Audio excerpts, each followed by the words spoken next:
I'm very honoured to be here. I do feel a little, what's the word? With my esteemed colleagues. I'm not a consultant, I'm not a specialist. But you're a senior dentist. But I'm a senior dentist. You inflict more pain on your patients than the others. I was going to say definitely. I think they refer to us in MFT as speciality dentists.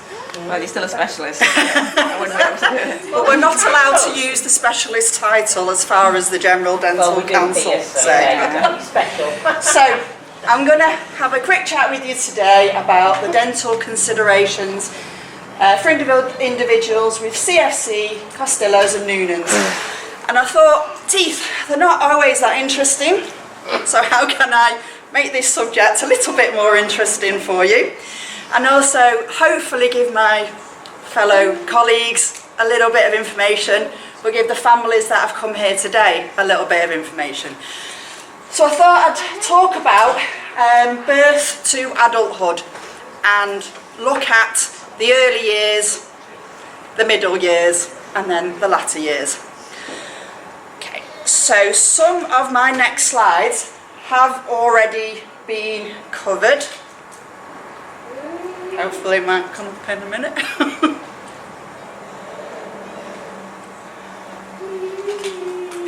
So it should be on the next slide now, but it's not. Oh, there we go. Oh, okay. No. Oh, it's because I've got to do on that one. That's because you're on the wrong one. It's because I'm on that one. Oh, damn. Right, I'll have to balance this on my knee. Well, put it on there. Well, I need that for my notes, Colin. Oh. I told you I was a bit difficult. Right, so introduction. So as we all know, these syndromes are considered quite rare, and they are collectively known as the RASopathies. And the RASopathies also do include several other syndromes in addition to these three that I mentioned.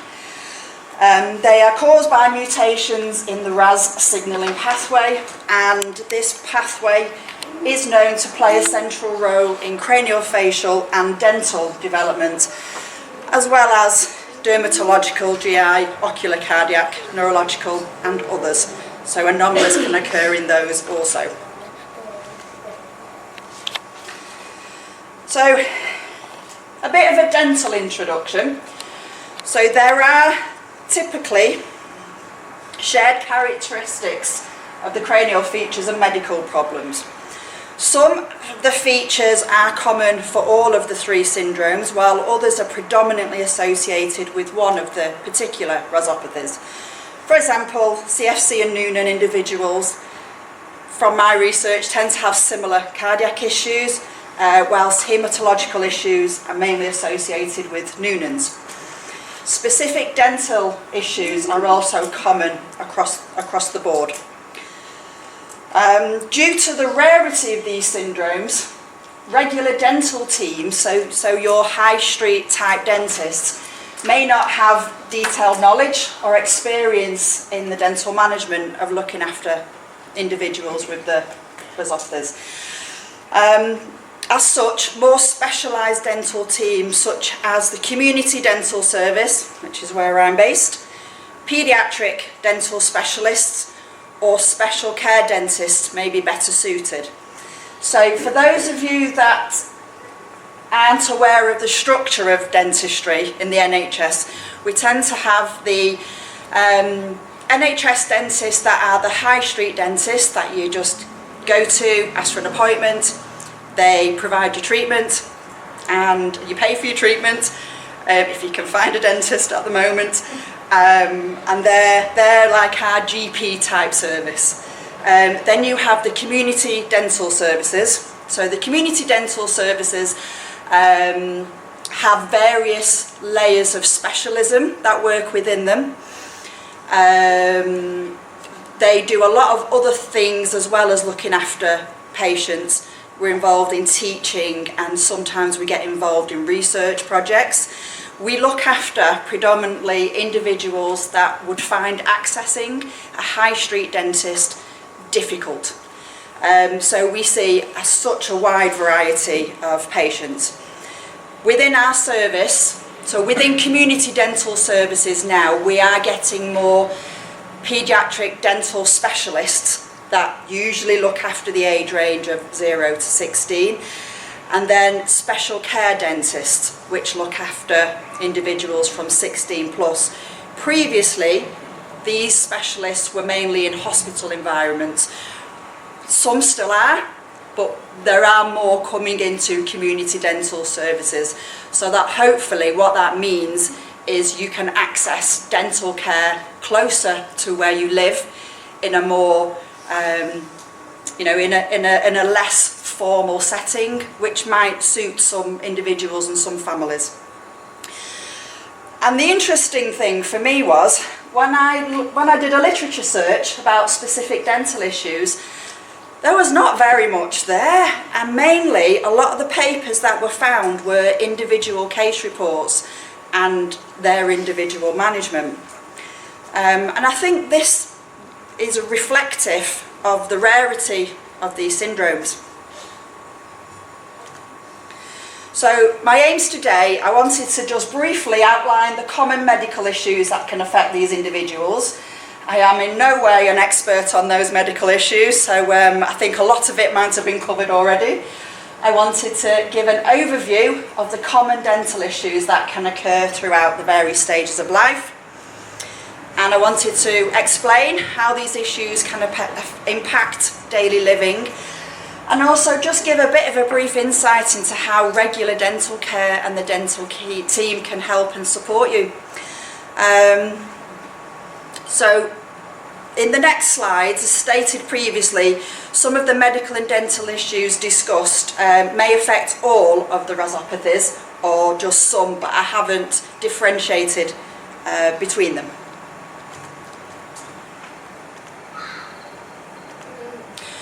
So in the literature, medical issues that are detailed include failure to thrive. So this essentially is children who struggle to gain weight and grow as expected for their age. Cardiac conditions are common. Costello's appears to be associated predominantly with hypertrophic cardiomyopathy, whilst in CFC and Noonan's, heart valve problems and septal defects were present, but overlaps between them can occur. Malignant tumours, there also tends to be an increased risk of malignancy. Costello's with rhabdosarcoma, and Noonan's to haemological malignancies. And bleeding disorders can be associated with Noonan's also.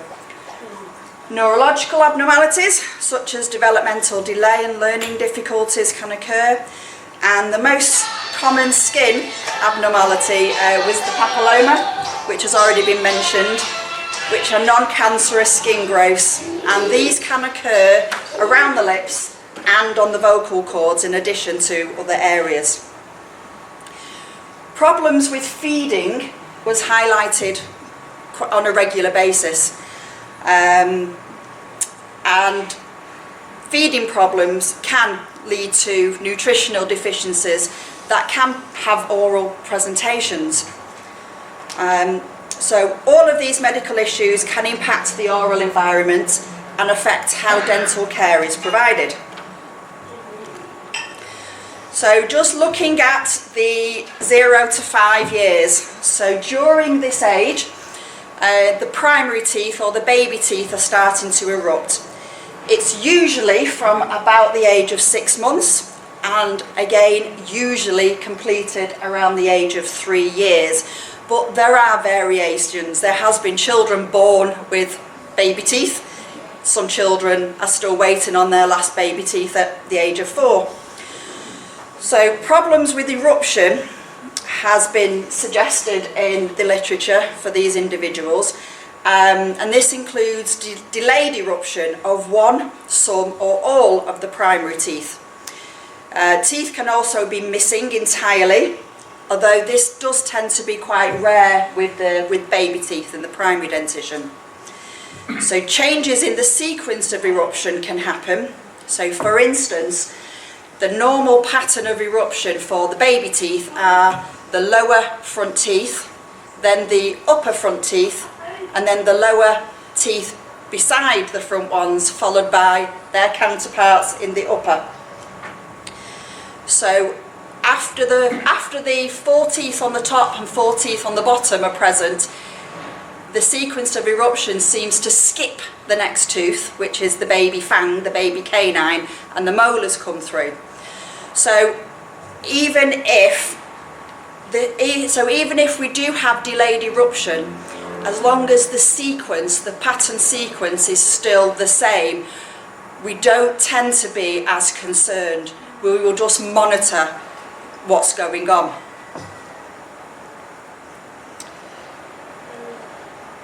So developmental tooth problems can also occur, and this can mean teeth can be different shapes, and they can also be what we call hypomineralized, and that's where the enamel is affected and it hasn't got the mineral content as we would want it to. Again, these issues can occur in the baby teeth, but they tend to be more common or noticeable in the adult teeth. Soft tissue features have been mentioned previously, such as thicker lips, a larger mouth, macroglossia, which is the term for a large tongue, and a high arch palate. So a high arch palate, normally the palate is quite rounded and almost flat, may have a slight curve. So when we are referring to a high arch palate, it's almost like the palate is a V shape, and this can have implications. There can also be some changes in the gums, in the gingiva. So malocclusion is the name that we give for misaligned teeth, or when there is an incorrect relationship between the upper and the lower jaws. It can be caused by growth, changes in the growth of the upper and lower jaws, and or how the teeth have come into the jaw, how they've erupted. So during these age, growth is still a relatively continuous process. So any mild to moderate malocclusions might not be so obvious, and with continued observation and time, sometimes they can even self-correct as growth continues.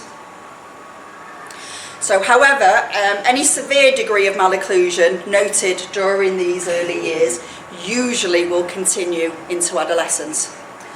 And I just wanted to make a note here of this specific age group as well, because this usually is the time when pacifiers, so dummies or digit sucking, occurs, and these can also affect tooth movement and the skeletal growth to some extent.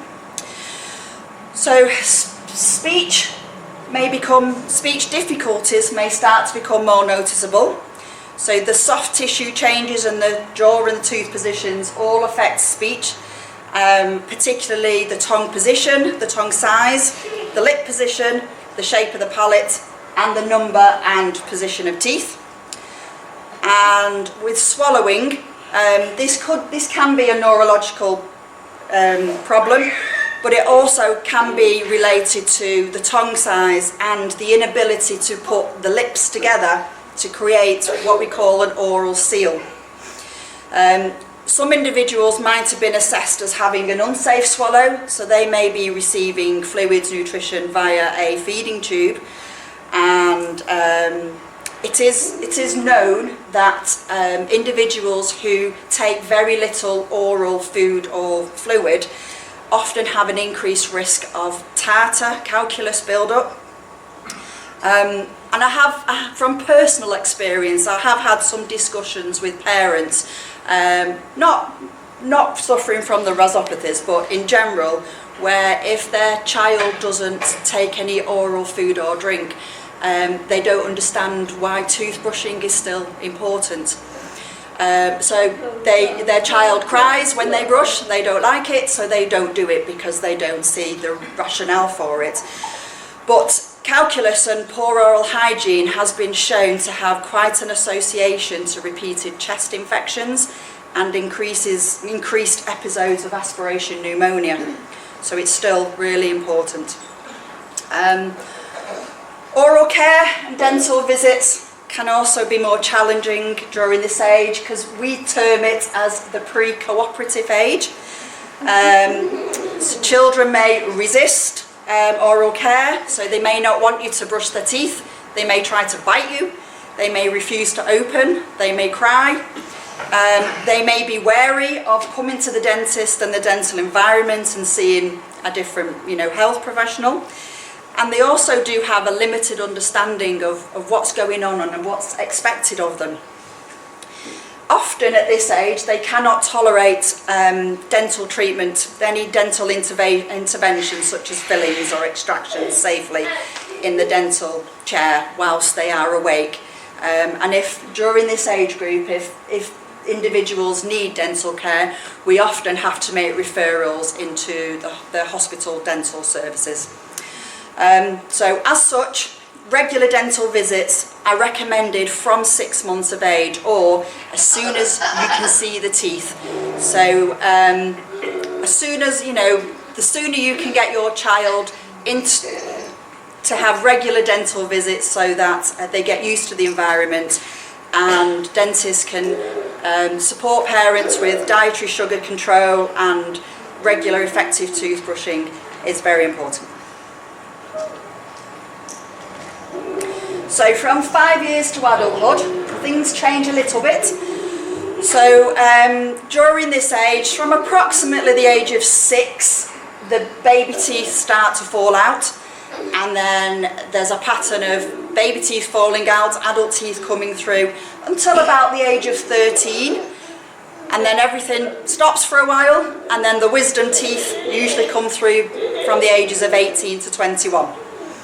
So the problems mentioned previously still apply for this age group, but they can become a little bit more pronounced. So food tastes can change during this stage of development. Oral sensory issues can occur, and some eating disorders such as AFRID can occur. So AFRID is the avoidance or restriction of food, and this can be particularly challenging for parents, especially if the only food or drink that their young person will have is high in sugar. There may also be less parental control of food choices as children start to spend time away from the home, either at school or in other social settings. And those that are tube fed will continue to be at risk of the calculus build-up and its associated problems. So skeletal growth is continuing at this age, and it can exacerbate any malocclusion issues so that they become much more obvious. So those with a high arch palate may start to notice increased tooth crowding. So if you think about the palate being vault shaped, so it being V-shaped, instead of it being flat and there's a wider area, if it's high arched and it's more of a V shape, the actual space in the top jaw, the maxilla, is reduced, so teeth have less space in order to which erupt. And this can then cause what we term a crossbite. So normally, when we look at the back teeth, the teeth in the upper jaw slightly overlap the teeth in the bottom jaw. So in a crossbite, the reverse happens and the bottom teeth slightly overlap the top teeth. And in extreme cases, you can get what we refer to as a scissor bite, where teeth don't match at all, they just completely bypass each other. And something called an anterior open bite can also occur, and that is when somebody has their teeth together, the back teeth are in contact, but the front teeth are not, and there's quite a gap between them. That can be caused by various things, but that is one of the things that can make closing your lips difficult.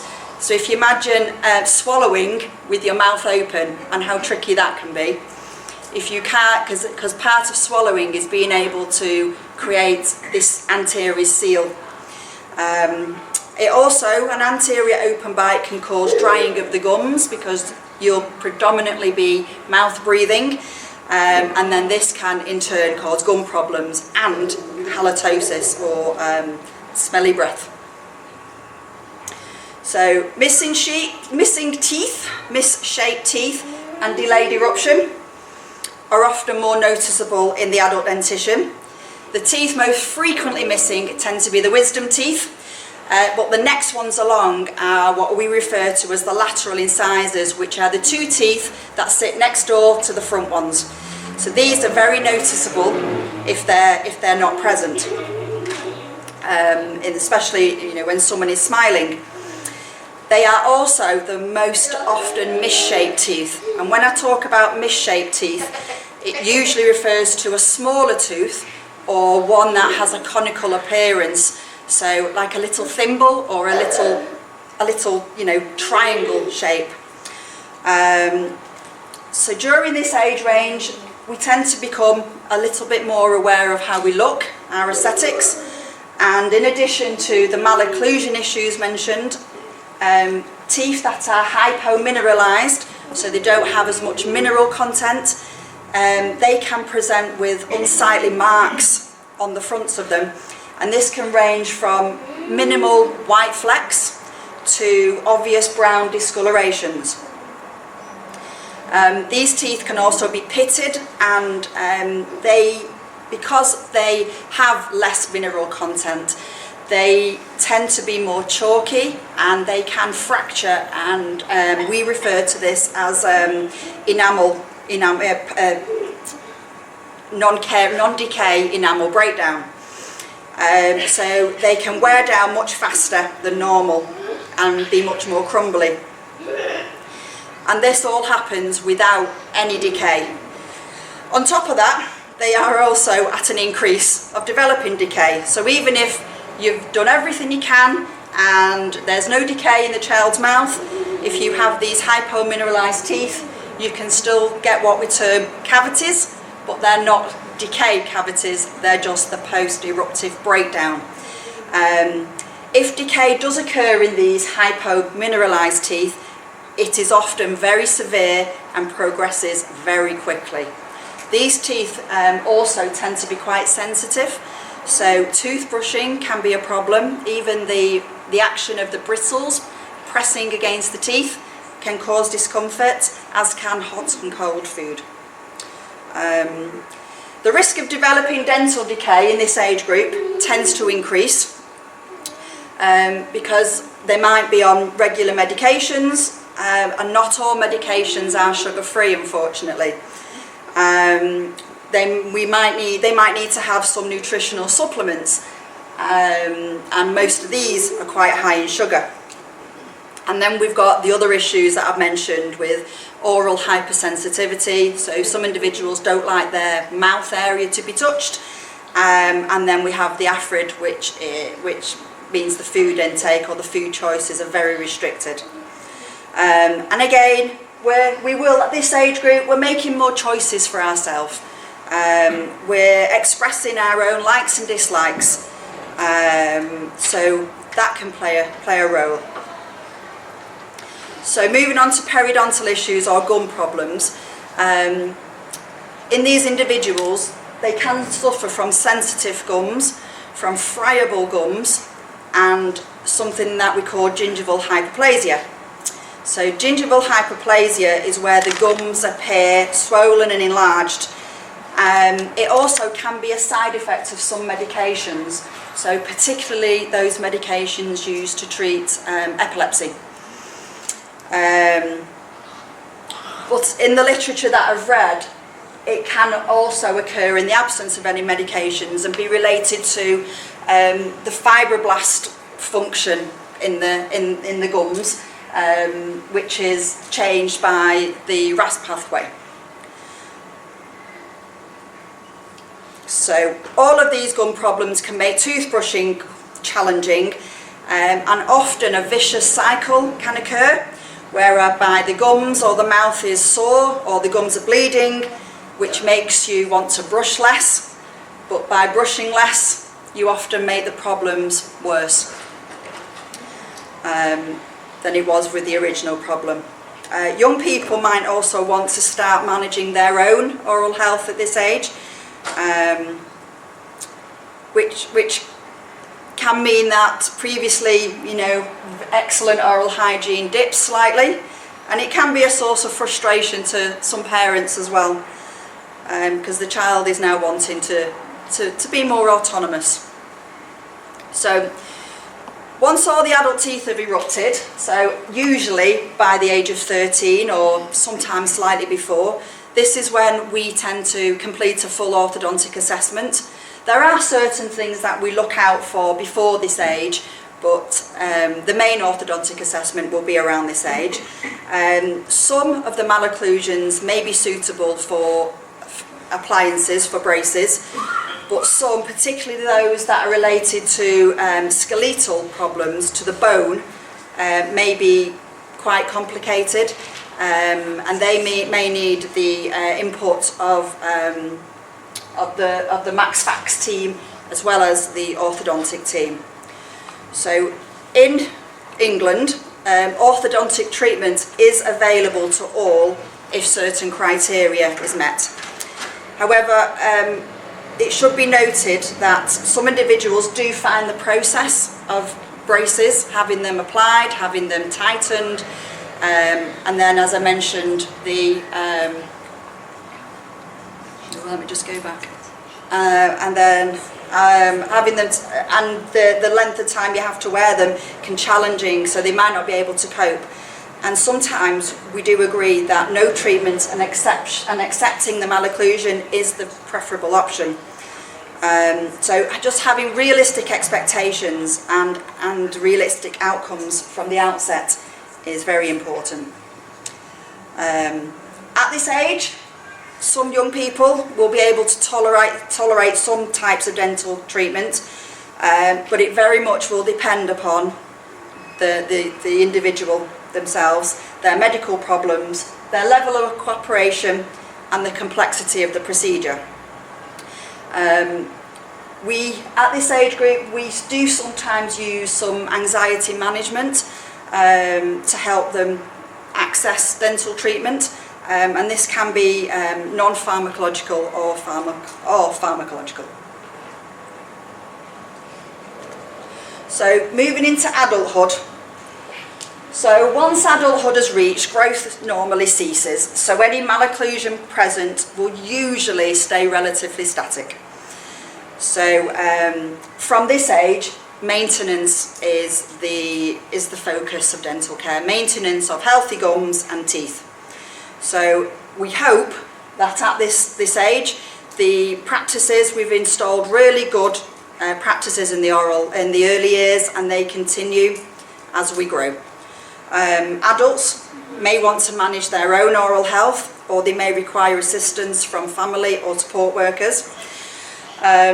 Continuing with oral dental reviews is very important so that staff can support, advise and manage issues early. And then, interestingly, from 16 years of age, the consent process for accepting treatment does change. Below the age of 16, individuals with parental responsibility can consent on behalf of their child.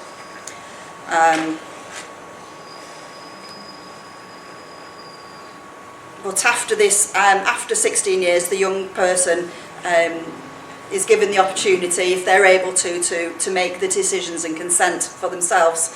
So all adults are assumed to have capacity unless it's been proven otherwise. So in the UK, we follow the framework as detailed in the Mental Capacity Act, which provides guidance on how health professionals can assess capacity and how we proceed in cases where we deem capacity is not present. From personal experience, this can be quite a difficult time for parents who up until this point have been able to make decisions for their child. And communication is the key to allow the young person to try to make decisions for themselves, supported by their family, their friends and their health professionals. Another important thing that occurs during this age range as well, which some of you may have come across, is I think hospital services describe it as transitioning to adult services. So, you know, while you're under the age of 16, you're looked after mainly by paediatric care teams. When you reach this age group, you're under the adult services, and you can get a whole new team of professionals that are looking after all the various parts of you. And it can be quite a stressful time, because you built up really good rapport, you know your health professionals, they know your child, and then you're left to figure it all out for yourself again. So in the community dental services, we're very lucky in that this doesn't occur. So we can look after individuals from birth all the way through their life. They can see the same person if they wish to.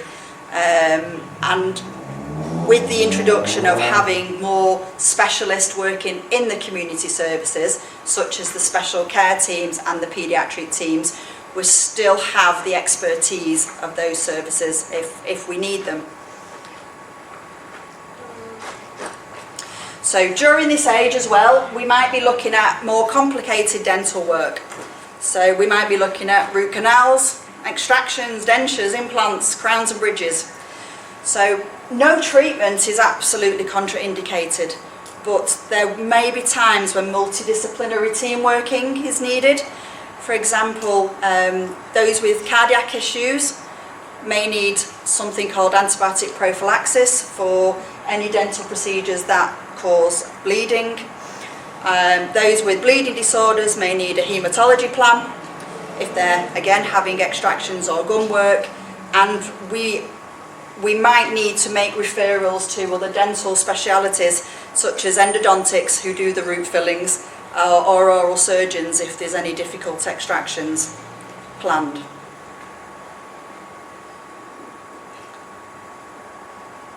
So, thinking about the effects on daily living, I kind of simplified this quite a bit because I think it speaks for itself really. So, moving on too fast. So basically, the mouth and the oral environment, we use it to eat and get nutrition. We use it to speech. It's important in our appearance, and also oral comfort is very important. So to help with effective mastication or chewing of food, we need to have enough teeth in the right position to chew the food, to break it down into smaller pieces. We need our skeletal and soft tissues to be able to move the food around to the back of the throat to help with swallowing. As mentioned previously, masticatory or chewing problems, nutritional problems can lead to deficiencies, which can then exacerbate other medical issues. And also the risk of choking or aspiration can also increase if food cannot be chewed effectively. Tooth position, tongue shape and position, and some of the jaw malocclusions can affect speech and the ability to pronounce certain words, especially those where the lips need to meet, such as B and P, and those where the tongue needs to touch the top teeth, as in the.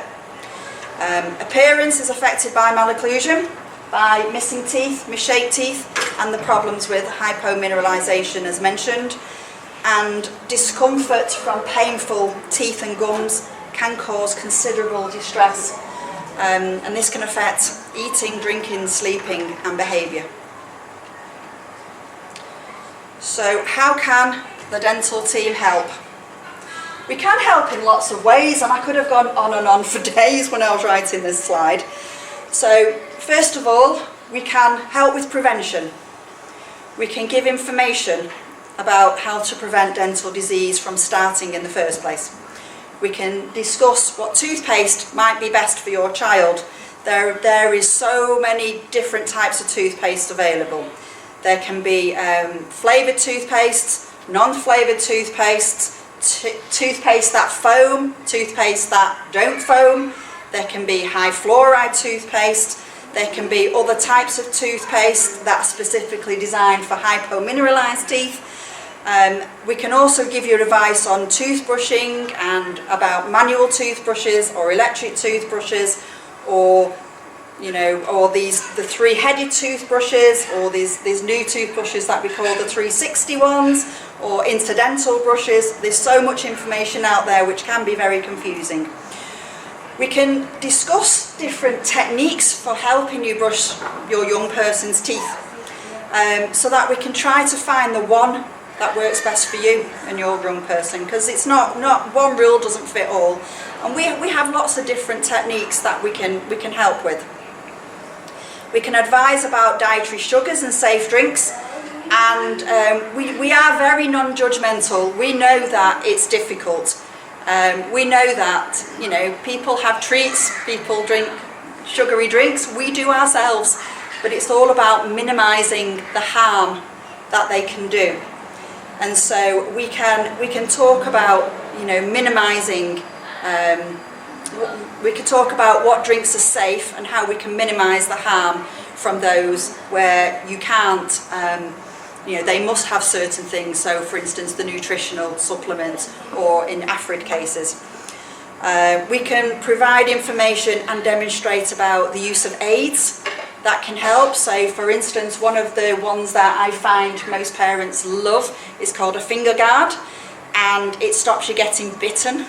So it's a little plastic guard that fits over your finger, and you pop it in the side. The young person bites on it, it opens their mouth slightly and saves your finger from being bitten, and you can brush the surfaces quite well. We can also provide reassurance about the normal stages of dental development, and we can explain why things might be happening. We can give simple advice that can help. And one of the most simple things that I could think of is where, you know, as I mentioned before, sometimes you can get delayed eruption, and this is where you can actually see the teeth just under the gum, but they're taking forever to come through.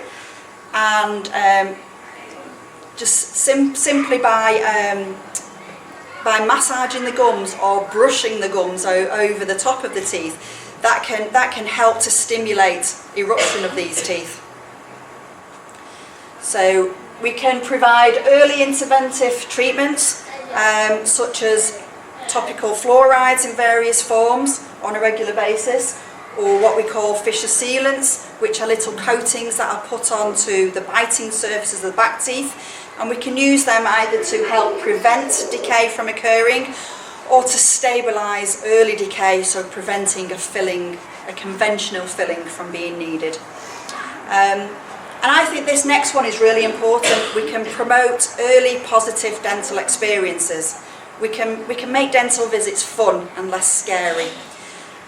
We can build rapport and trust over time by getting to know your child and your family. And we can detect oral problems that may indicate something else is going on elsewhere in the body. And one of the examples is frequent oral ulcerations or soreness at the corner of the mouth can be a sign of a nutritional deficiency. We can also refer to other specialties when needed to get opinions or for more complex advice and treatment, and we can do this and continue this support throughout the life of the individual.